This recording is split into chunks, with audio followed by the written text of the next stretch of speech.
नमस्कार, मैं Wasim Akhtar, the leader Hindi में हमें देखने वालों का स्वागत है।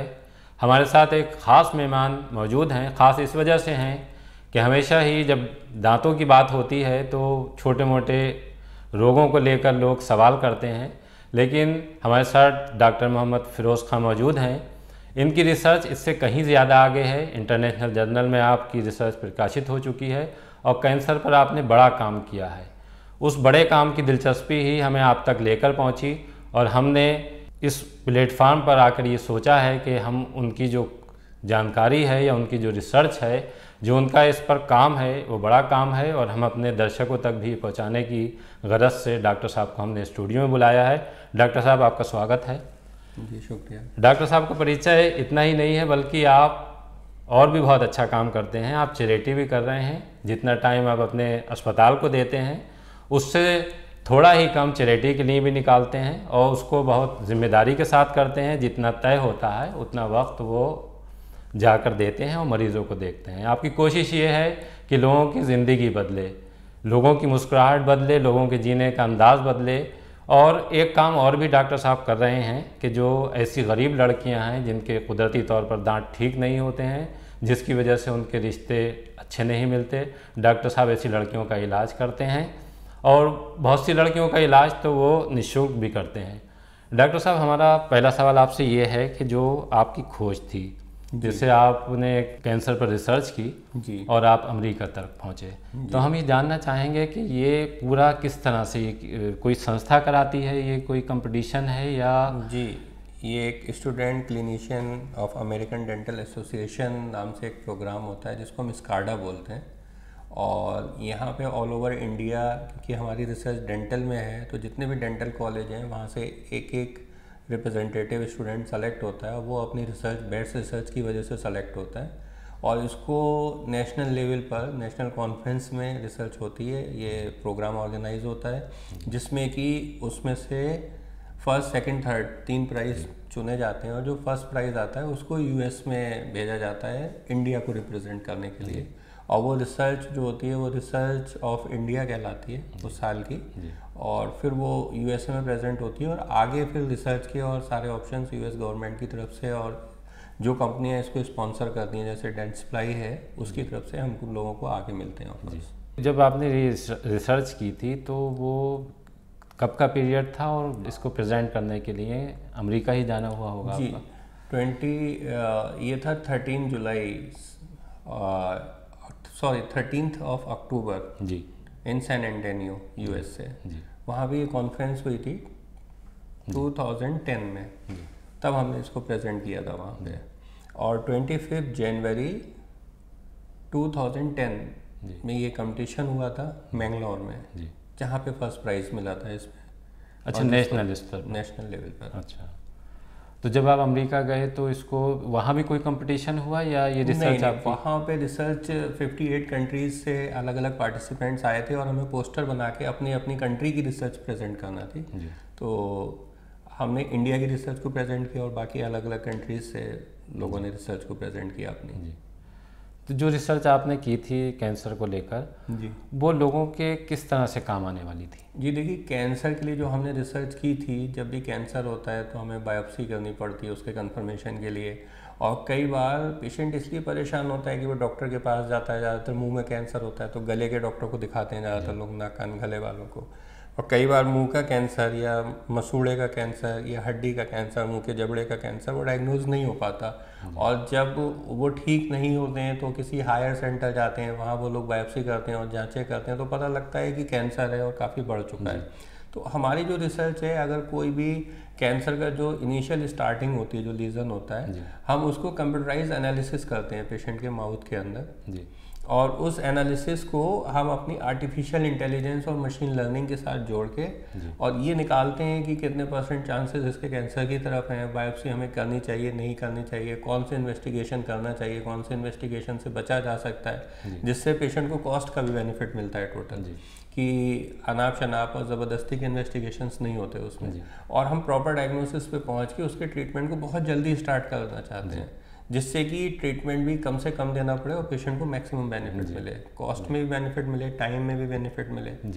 और उसका कैंसर भी पूरी तरीके से ठीक हो। डॉक्टर साहब, एक चीज़ और देखी गई है कि बहुत से लोग गुटखा बहुत छोटी उम्र से खा रहे हैं और वो बहुत जैसे बुढ़ापे तक पहुंचने के बाद भी वो गुटखा खाते रहते हैं जी। लेकिन जो कैंसर की संभावना है, जैसे लोग कहते हैं कि गुटखा खाने से कैंसर हो जाता है जी।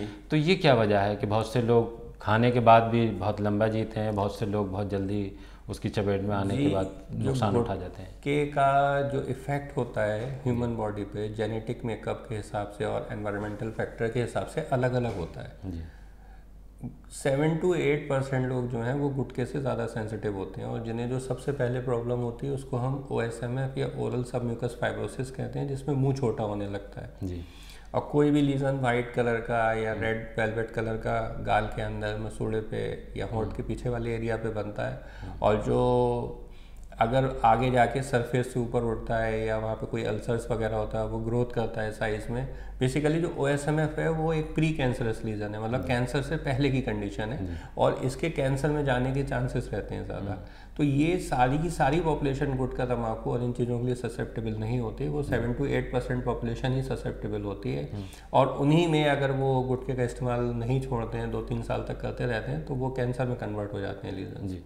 इवन कुछ लोगों में ये भी देखा गया है कि 3-4 साल उन्होंने गुटखा खाया, उसके बाद गुटखा छोड़ दिया, खाना छोड़ दिया क्योंकि मुंह बंद हो गया, जख्म वगैरह बन गए, खाने में दिक्कत हुई, तो उन्होंने गुटखा छोड़ दिया और उन्होंने सोचा हमने गुटखा छोड़ दिया, हमें कुछ नहीं होगा, बट 1 year 2 year तक भी आगे उन्हें फिर कैंसर बनता है। तो वो वजह ये होती है कि हमारी जो म्यूकोजा जो स्किन है, वो जो गुटखा तम्बाकू के अंदर जो हार्मफुल केमिकल्स हैं उनको स्किन अंदर की बहुत सॉफ्ट होती है, वो एब्जॉर्ब करती रहती है, गम्स भी एब्जॉर्ब करते हैं, स्किन भी एब्जॉर्ब करती है, तो खाते खाते उसकी एक प्रॉपर कंसंट्रेशन हो जाती है।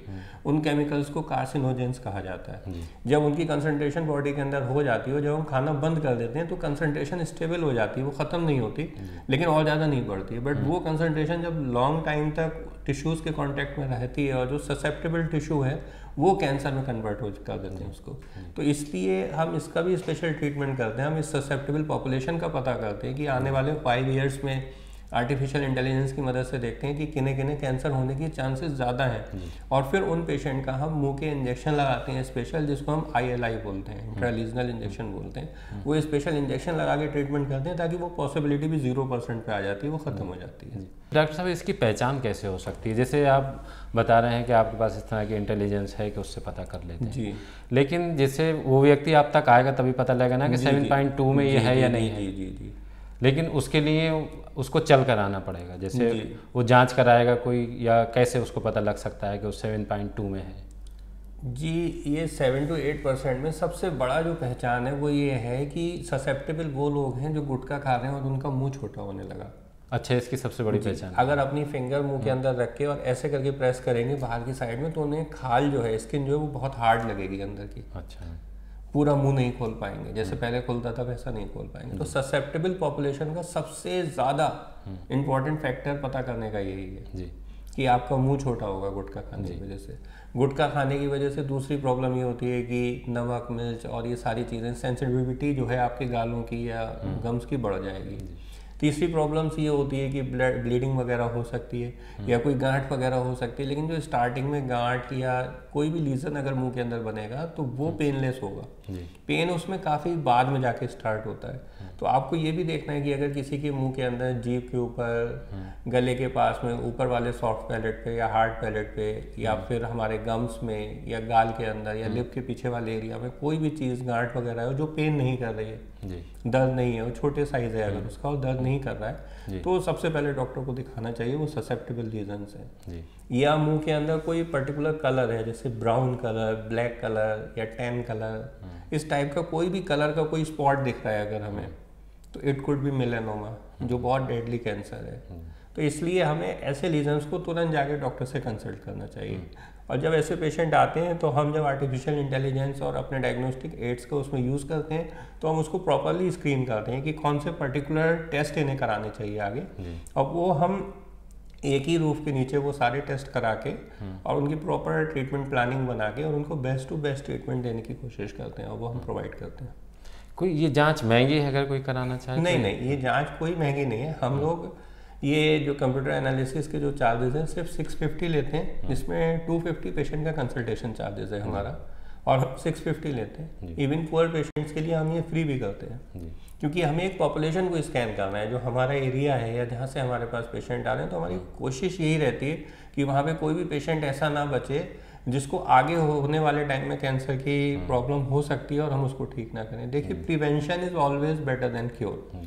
तो हम क्या करते हैं, जिसको कैंसर हो गया है, कोई लीजन बन गया, आर्टिफिशियल इंटेलिजेंस की मदद से उसका जो ट्रीटमेंट करते हैं बेस्ट टू बेस्ट, और टेस्ट जो सबसे कम टेस्ट करने पड़े और सबसे ज़्यादा डायग्नोस्टिक इन्फॉर्मेशन मिले वो हम करते हैं। लेकिन जिसके साथ रिस्क फैक्टर्स हैं, ऐसे पेशेंट को आइडेंटिफाई करके हम उसको ट्रीटमेंट देते हैं और उसका प्रॉपर प्लानिंग से एनालिसिस के बाद हम लोग ट्रीटमेंट स्टार्ट करते हैं, ताकि उसको वो ससेप्टेबिलिटी या वो प्रॉब्लम आने वाले टाइम के लिए ख़त्म हो जाए। जो 2008 में आपने ये रिसर्च की कैंसर को लेकर, तो इसके बाद फिर ये सफ़र आपका आगे की तरफ गया या फिर इंटरनेशनल जर्नल में छपने के बाद? जी, लगातार आगे की तरफ गया जी। और बेसिकली मैं आपको ये बताना चाहता हूँ कि आर्टिफिशियल इंटेलिजेंस क्या है जी। तो आर्टिफिशियल इंटेलिजेंस एक टाइप से कंप्यूटर जनरेटेड इंटेलिजेंस है। जैसे हमारा दिमाग है, जिस तरीके से हम सोचते हैं, जब हम कंप्यूटर पे इस तरीके की प्रोग्रामिंग करते हैं कि वो हमारे दिमाग की तरह सोचने लगे, तो उसको आर्टिफिशियल इंटेलिजेंस बोलते हैं। और आर्टिफिशियल इंटेलिजेंस के लिए सबसे ज़्यादा डेटा की ज़रूरत होती है जी। हमारे पास में इस टाइम 2500 से ज़्यादा पेशेंट का डेटा है। तो उस डेटा के जो पैटर्न होते हैं, स्पेसिफिक पैटर्न होते हैं, उससे हमें मशीन लर्निंग का जो मॉडल होता है, जो ML का जो मॉडल होता है, उसको ट्रेन करना पड़ता है। तो जितना ज़्यादा हमारे पास डेटा होगा उतनी हमारी एक्यूरेसी बढ़ेगी। तो इतने टाइम में जितने भी पेशेंट्स हमारे पास कैंसर वाले आ रहे हैं, उनका डेटा कलेक्ट हो रहा है, उनकी हम एनालिसिस कर रहे हैं और वो उसका एनालिसिस का डेटा सेट तैयार होकर सिस्टम में सेव हो रहा है और वो आगे के लिए ट्रेनिंग डेटा बन रहा है। और वो ट्रेनिंग डेटा जो है एक बेस डेटा तैयार हो रहा है, जिससे जो नया पेशेंट आता है उसके डेटा को कंपेयर करके हम लोग कंपैरेटिव रिजल्ट्स निकालते हैं। तो इसलिए जैसे जैसे टाइम बढ़ता जा रहा है उसकी एक्यूरेसी बढ़ती जा रही है। और हम लोग इसकी पेटेंट के लिए भी प्लानिंग कर रहे हैं और पेटेंट के लिए अप्लाई करने वाले हैं।